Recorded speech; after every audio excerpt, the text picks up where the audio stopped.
Every game needs a health bar, one that actually reflects damage the instant it lands. In this Unity tutorial we build a clean health system that any enemy, spike, or fall can talk to. Bar included. One honest heads up before the code. If you are learning Unity and you want a map instead of a maze, I put together a game dev starter kit. $19, and it is a 30-day roadmap plus Unity and Godot cheat sheets, code snippets, and an engine guide. It is completely optional, and the link is in the description. Now, let's build the health bar. Before we touch code, here is the whole system on one screen. A good health bar is really two halves that never touch each other. On one side, the logic. A small health component that owns two numbers, how much health you can have, and how much you have right now. Damage comes in, that current number goes down. Simple. On the other side, the display. A bar on your screen that reads the current health and draws a fill. That is all the bar does. It never decides anything. It just shows what the logic already knows. Here is the flow, and it is worth memorizing. An enemy, a spike, or a fall calls one method, TakeDamage. TakeDamage subtracts from current health. Current health drives the bar's fill amount. One direction, top to bottom. Damage source, to health, to bar. Keep those two halves separate and everything gets easy. Any hazard in your game can deal damage without knowing a single thing about your UI. And your bar can change, a slider, a filling image, a row of hearts, without touching the health logic at all. Let's build the logic first. Start with the health component. This is the brain, and it lives on your player, or on an enemy. The code is identical. Two fields up top. A public int, maxHealth, set to 100, that is your ceiling, and you can tune it in the inspector. And a private int, currentHealth, the live value that goes up and down during play. Notice currentHealth is private. Nothing outside this script should reach in and set it directly. Everything goes through methods, so the health can never end up in a broken state. Now the one line that trips up beginners. You do not set currentHealth where you declare it. You set it in start. CurrentHealth equals maxHealth. When the game begins, you start at full health. Why start and not the field itself? Because you want a fresh full bar every time this object comes to life, and because maxHealth might be changed by the inspector or another script before the game runs.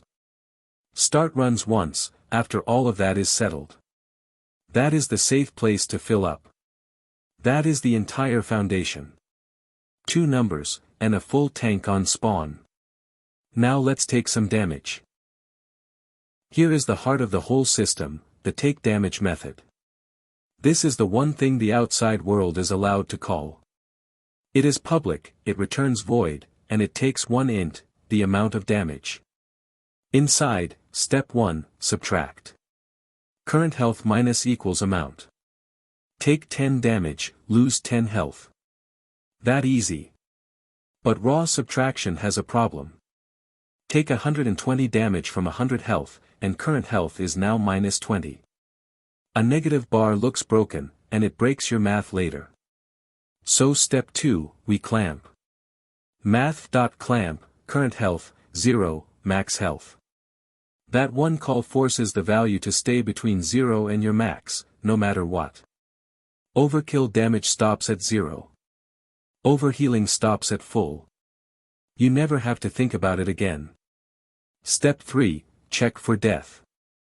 If current health is less than or equal to 0, call die. We will flesh out die in a minute, but the hook goes right here, so the moment health hits 0, something happens. And the mirror image, a heal method. Same shape, but we add instead of subtract, then clamp again so a health potion can never push you past your maximum. Damage down, heal up, both clamped. That is a complete, bulletproof health value. Now the fun part, making the bar actually move.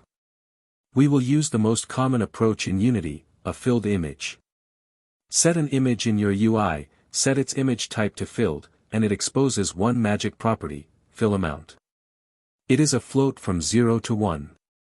0 is empty, 1 is full, and 1/2 draws the image exactly halfway. Unity handles the visual. You just feed it a number. So the whole bar is one line. FillImage.fillAmount equals currentHealth divided by maxHealth. Full health, that is 100 over 100, equals 1, a full bar. Half health, 50 over 100, equals 0.5. The bar reads your health perfectly. But that line has a trap hiding in it, and it is the single most common health bar bug in Unity. We are dividing two ints. We will fix it in 30 seconds, just remember it lives here. Quick note on the other approach you will see everywhere, the UI slider. Same idea, different property. You set health slider.max value to max health, and health slider.value to current health, and the slider fills itself. No division at all, which sidesteps the trap entirely. Pick whichever fits your art. The fillAmount image gives you more control over how it looks. Let's kill that bug, because it will get you at least once. It is called integer division. Here is the setup. currentHealth and maxHealth are both ints, whole numbers. In C#, when you divide one int by another int, the result is also an int. It throws away the decimal part. It does not round. It chops. So watch what happens at 50 health out of 100.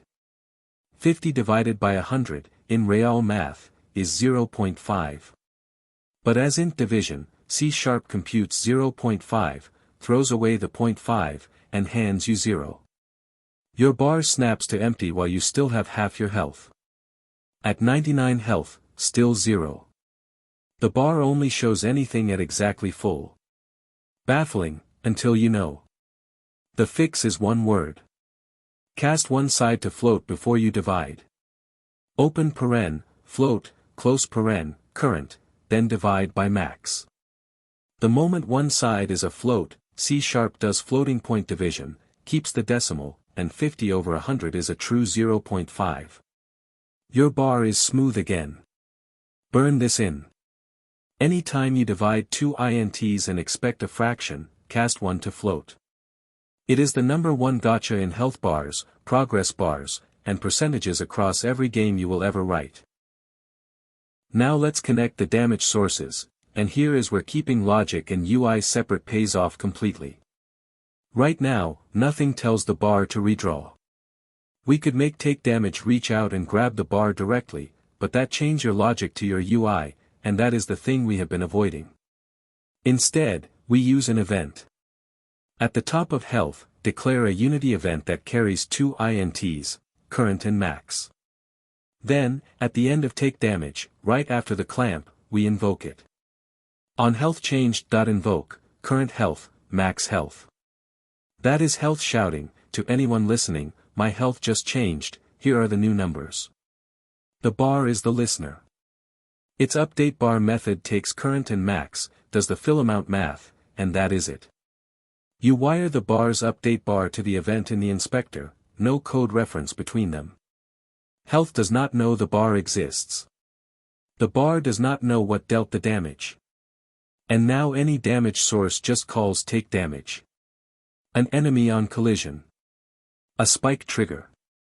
A fall that checks landing speed. Each one grabs the health component with getComponent and calls TakeDamage with a number. Health clamps it, fires the event, the bar updates. One method, and your whole game can hurt the player. 2 touches take this from working to feeling good. Polish. First, die. Right now it is empty. What goes here is your game's call. Disable the object with gameObject.setActiveFalse.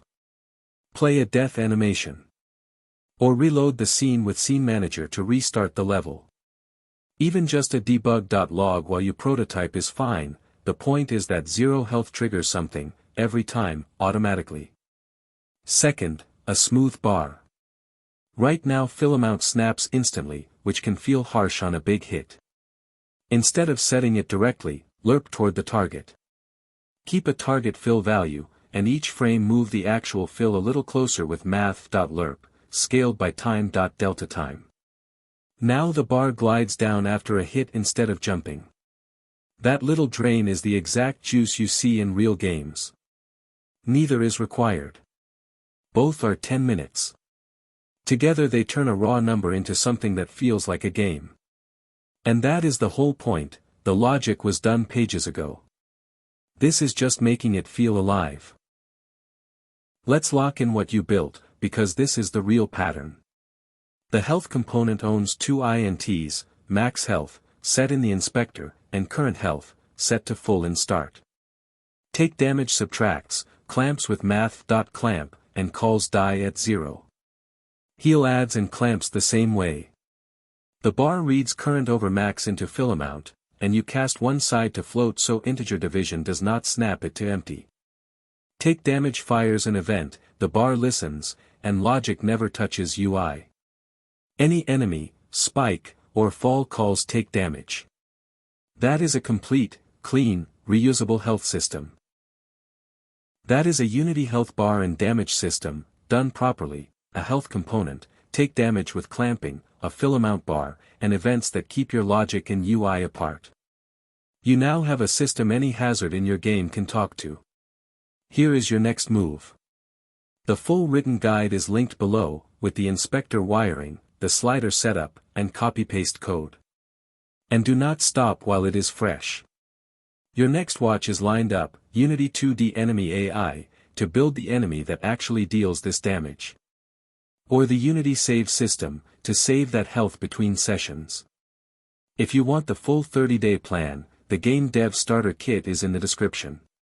Subscribe for more beginner Unity tutorials. Now go make something take damage. See you in the next one.